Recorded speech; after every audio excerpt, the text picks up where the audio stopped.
Bom dia a todos e todas, meu nome é Juscelino Moreira e nesse vídeo de hoje eu quero falar sobre o tema a igreja e os desigrejados.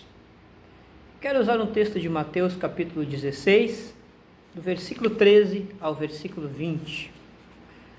Quando Jesus chegou à região de Cesareia de Filipe, consultou seus discípulos: quem as pessoas dizem que o Filho do Homem é? E eles responderam: alguns dizem que é João Batista, outros Elias, e ainda há quem diga Jeremias ou um dos profetas.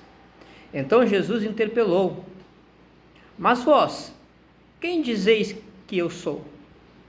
E Simão Pedro respondeu: tu és o Cristo, o Filho do Deus vivo. Ao que Jesus lhe afirmou: abençoado és tu, Simão, filho de Jonas, por isso não foi revelado a ti por carne, pois isso não foi revelado a ti por carne ou sangue, mas pelo meu Pai que está nos céus. Da mesma maneira, eu te digo que tu és Pedro, e sobre esta pedra edificarei a minha igreja, e as portas do Hades não prevalecerão contra ela. Eu darei a ti as chaves do reino dos céus. O que ligares na terra haverá sido ligado nos céus, e o que desligares na terra haverá sido desligado nos céus. E então ordenou aos discípulos que a ninguém dissessem ser ele o Cristo. Um pouco antes, Jesus multiplicou os pães pela segunda vez na orla do mar da Galileia. Nessa segunda multiplicação, naquela ocasião, fez muitos milagres. No entanto, entrou no barco e foi levado até a região de Magadã. Na região de Magadã é provocado pelos fariseus que pedem um sinal vindo do céu.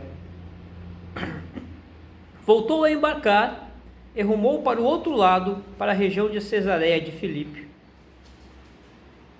E os fariseus pediam um sinal, sinal do céu, provocando Cristo.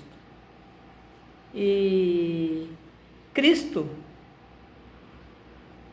não sei se por causa disso, ele pergunta para os discípulos: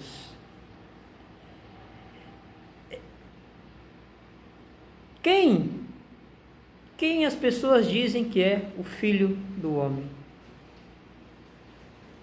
Aí eles responderam: alguns dizem que é João Batista. Havia uma crença popular que João Batista havia possivelmente ressuscitado, Outros Elias.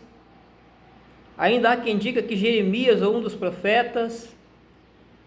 E aí Jesus interpelou: mas vocês, o que vocês dizem acerca de mim? Quem eu sou para vocês? E Simão Pedro, como sempre, tomou a palavra e disse: tu és o Cristo, o Filho do Deus vivo. Tu és o Messias, aquele que havia de vir. Tu és o escolhido. Tu és aquele que Deus mandou para resgatar Israel do pecado.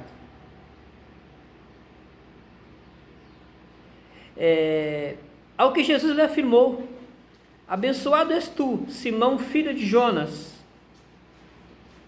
Bar-Jonas, pois isso não foi revelado a ti por carne ou sangue, mas pelo meu Pai que está nos céus. A revelação veio direta de Deus para Pedro, quando respondeu à pergunta de Cristo. Da mesma maneira eu te digo que tu és Pedro, e sobre esta pedra edificarei a minha igreja, e as portas do Hades não prevalecerão contra ela.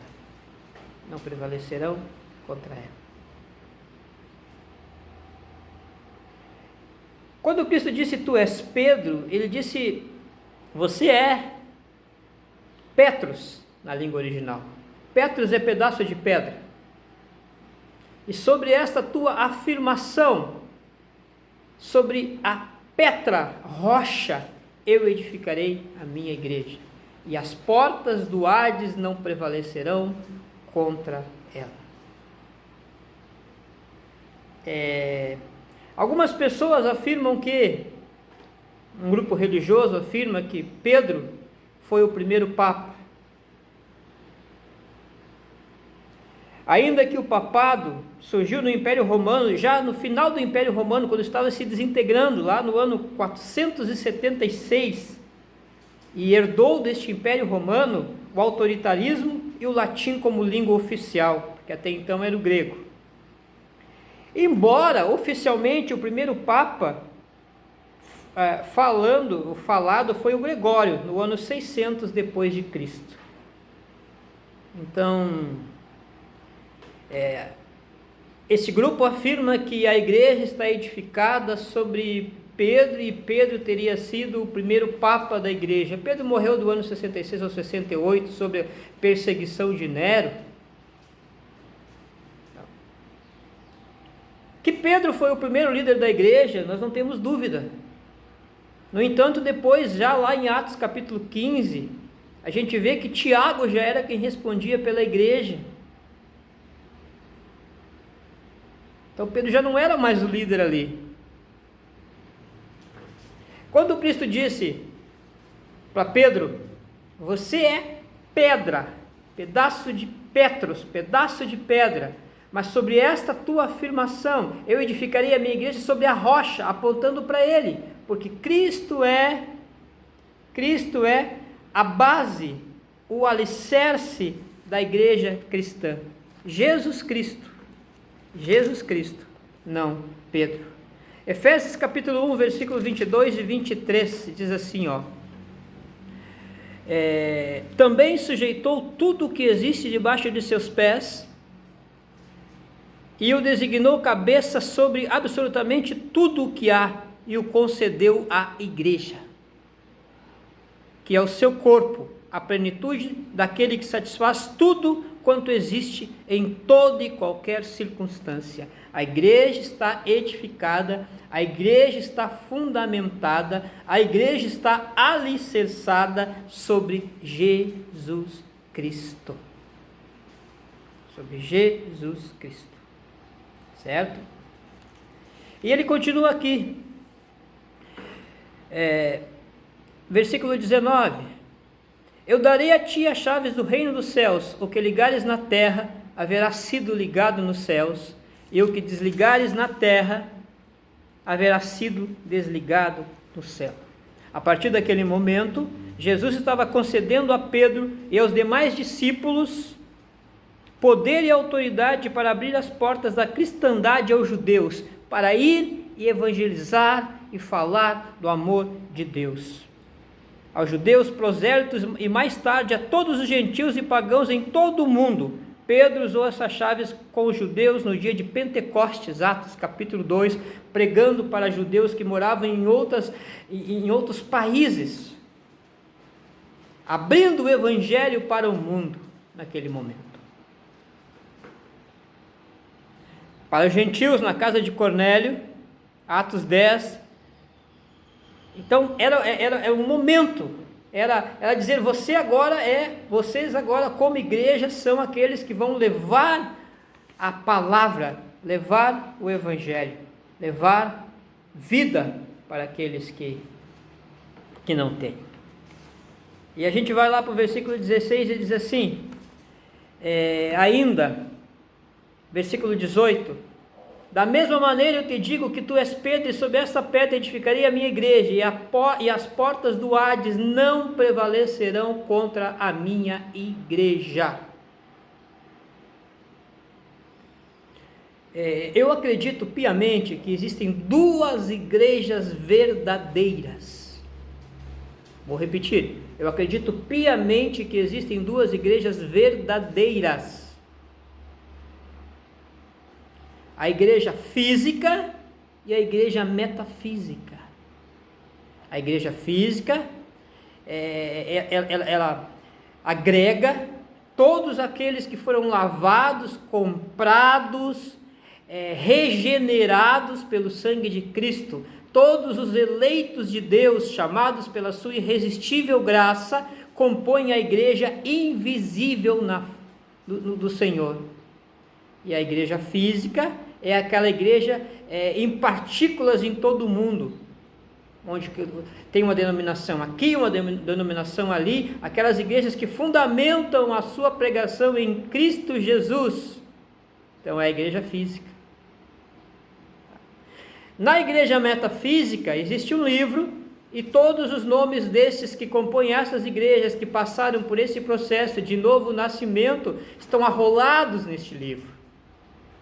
E na igreja física, nós estamos aqui na Terra, dentro de pertencendo a um grupo, tá? A uma denominação cristã, tá? Também arrolados no livro dessa denominação. Interessante, não é? Então, a igreja física e a igreja metafísica. A gente sabe que metafísica, a meta é transformada, é aquela igreja onde nós já teremos os nossos corpos transformados e lá vamos, obviamente, congregar. E as portas do Hades não prevalecerão contra ela. A palavra Hades aqui, ela é sepultura. A palavra Hades na língua grega ela também pode ser traduzida por inferno, mas o sentido original dela é sepultura. As portas da morte não prevalecerão contra ela. Cristo disse para as irmãs de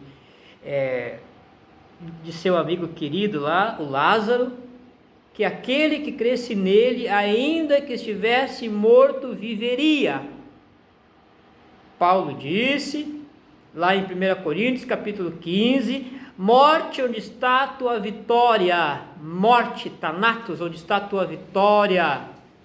Então, Filho de Deus, ainda que morra, ele permanece vivo, e no dia de se encontrar com o Senhor Jesus Cristo, terá o seu corpo transformado, porque a morte não tem mais poder sobre a vida dele, pelo menos a morte espiritual. Então vamos lá. Versículo 20, então. Então ordenou aos discípulos que a ninguém dissesse ser ele o Cristo. Naquele momento ainda não era importante ser revelado, porque o momento da revelação foi quando ele mandou o Paráclitos, o Consolador, lá em Atos capítulo 2, e o Evangelho começou a ser proclamado, propagado para todo mundo. Tá? Nós temos aí a igreja do Senhor Jesus Cristo. Porque a gente vê também que as portas do inferno não prevalecerão contra ela. Na verdade, ele está se referindo a um tempo bem mais antigo, onde as reuniões se faziam em entradas de cidade, em portas de cidade. Nós temos uns salmos que diz que bem-aventurado aquele homem que tem muitos filhos, porque quando tiver reunido com seus inimigos à porta, prevalecerá contra os seus inimigos, ou seja, ele terá uma multidão maior. Então eram resolvidas as questões nas portas, nas entradas. Então ele disse assim, as portas infernais, os agrupamentos infernais não prevalecerão contra a igreja metafísica do Senhor. Nós entendemos que a igreja física termina, até a Filadélfia, lá da Ásia Menor, e as demais igrejas terminaram. E todos os dias igrejas fecham portas, às vezes por falta de pessoas para cooperarem com sustento, às vezes de falta de material humano para o trabalho, mas elas acabam fechando, às vezes por algum pecado inconfesso, algum escândalo, elas acabam fechando, mas a igreja metafísica não fecha, essa não fecha, e todos os comprados pelo sangue de Cristo pertencem a Cristo. E a igreja, todos nós já sabemos, já falei algumas vezes aqui em vídeos anteriores, que significa eclésia na língua grega, que significa tirado de um sistema mundano para pertencer a Cristo, para pertencer a um grupo seleto, a um grupo de separado, a um grupo de pessoas santas. Da mesma forma, eclesia na língua latina também, porque os romanos eles copiaram quase todos os gregos, na verdade, por isso a gente tem aquele tempo como o mundo greco-romano. Os romanos dominavam com poder, com a força, e os gregos dominavam com a sabedoria e o conhecimento. Então, nós temos o mundo greco-romano. Então, esta é a igreja do Senhor Jesus Cristo. Agora, nós temos outro assunto para tratar. E esse outro assunto que eu quero tratar com vocês, e de uma forma também rápida, é sobre os desigrejados. Nós temos atualmente no Brasil em torno de 4 milhões de desigrejados. O que são, ou quem são os desigrejados? Desigrejados são aquelas pessoas que entendem não haver mais necessidade da igreja. E eles colocam como pretexto a ideia de que a igreja institucionalizada se corrompeu, que a igreja da atualidade, o evangelicalismo brasileiro está totalmente corrompido, só existem ladrões e mercenários dentro da igreja, tá? E a gente sabe que existe muito, mas não podemos generalizar, tá? E eles de fato não querem mais pertencer a este grupo, eles querem pertencer somente à igreja metafísica. Então eles se entendem, estas pessoas que estão arroladas nessa igreja metafísica, mas não querem estar arroladas dentro da igreja física, tá? Uma coisa a gente tem que entender, que de fato o evangelicalismo brasileiro está corrompido em muitos meios, em muitos grupos. De fato, a igreja brasileira tornou-se uma empresa, uma grande fonte de lucro, como Paulo disse para Timóteo, se não me falha a memória, o evangelho pode ser usado como fonte de lucro. De fato, a gente vê isso a todo momento, tem canais 24 horas por dia aí, na TV, onde se fala, onde se prega um evangelho sensacionalista, tá? Um evangelho mais fundamentado no dinheiro, mais empresarial, onde os pastores eles são coaches, eles são administradores de empresa. Então, a gente vê isso tudo a todo momento. A gente vê um pseudo-evangelho sendo pregado, o evangelho da facilidade sendo pregado. Mas eu não posso generalizar, eu não posso entender que todos os grupos são assim. Existem muitas pessoas de Deus e muitas pessoas sérias pregando o evangelho hoje. Existe. Então eu não posso usar isso como desculpa para me literalmente sair da igreja e dizer que não preciso mais da igreja porque ela está corrompida e eu sou mais santo do que todos aqueles que estão ali. Eu não posso fazer isso. Eu não posso fazer isso. Eu estou caindo num julgamento falso, como está escrito em Mateus capítulo 7, versículo 1. Não julgues para não ser julgado. Então os desigrejados são estas pessoas que saíram da igreja, que entendem que a igreja é uma instituição humana. Vamos entender o que Cristo disse lá. O que Cristo disse para Pedro? O que Cristo disse para Pedro? Versículo 18: da mesma maneira eu te digo que tu és Pedro, e sobre esta pedra edificarei a minha igreja. ONGs, organizações, associações, sociedades foram fundadas, foram criadas por homem, mas a igreja do Senhor Jesus Cristo foi criada por Ele. Ele disse: a minha igreja. A minha igreja. Então, mas foi institucionalizado. Se você tem um grupo, a gente vê logo depois da formação da igreja em Atos dos Apóstolos, se você tem um grande grupo, você tem que obviamente organizar esse grande grupo. Então, obviamente teriam que ser, para administrar o grande grupo, você tem que organizá-lo. Logo, organizando, você tem que criar uma instituição. Então, os diáconos, os pastores, de repente os colaboradores, o grupo tem que ser organizado, senão vira bagunça. Mas foi uma instituição humana. Puxa vida. Então já são mais de 4 milhões no Brasil. Agora, o que mais eu acho interessante sobre os desigrejados é que eles consideram o apóstolo Paulo um débil, um ignorante. Porque o apóstolo Paulo chamou os seus discípulos, que ele considerava como filhos, o Timóteo e o Tito, e disse assim: vocês têm que ir lá e preparar pastores, você tem que preparar pastor para as igrejas, vocês têm que organizar pastores que sejam casados com uma só mulher, porque a poligamia ainda existia naquela época, e que sejam inundados a vinho. Vocês têm que chamar diáconos, que também sejam homens ordeiros e que sejam dados a pouco vinho, e vocês têm que colocar essas pessoas para liderar a igreja. Mas por que Paulo chamou e pediu para Tito e Timóteo organizar pastores e diáconos para uma igreja invisível? Subestimar a inteligência dos homens mais sábios da Bíblia Sagrada. Não é assim? Ele está levantando, mandou os seus discípulos, os seus filhos, na fé, levantar essas pessoas, consagrar essas pessoas para uma igreja invisível, para a igreja metafísica, não é? Pois é.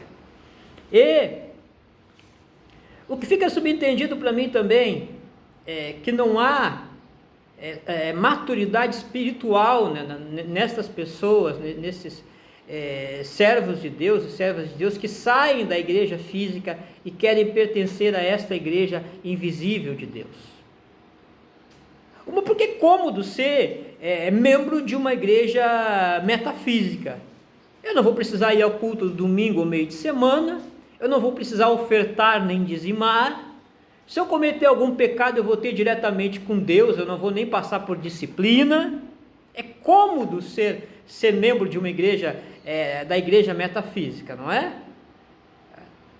É muito cômodo. Não sei como é que eles fazem isto, tá? Porque isso é uma coisa, isso são áreas que só podem ser exercidas dentro de uma igreja física. E como é que funciona a koinonia, a comunhão, o partir do pão na igreja metafísica, desses tais desigrejados que existem por aí? Como funciona isso? Também não entendo, também tenho dificuldade para entender. E eu queria deixar bem claro para você que se considera pertencer a esta igreja, eu queria deixar bem claro para você o versículo 19 aqui. Talvez você não tenha entendido desta maneira, mas eu quero que você observe bem o versículo 19, faça uma exegese deste versículo. Eu darei a ti as chaves do reino dos céus. Isso para Pedro, isso aí falou para os discípulos dele, para os apóstolos que ele separou. O que ligares na terra será ligado nos céus. Se você não está ligado numa igreja física, como é que você vai estar ligado numa igreja metafísica? A igreja, fica subentendido para mim que a igreja metafísica é administrada pela igreja física, e isto por ordem do próprio Cristo.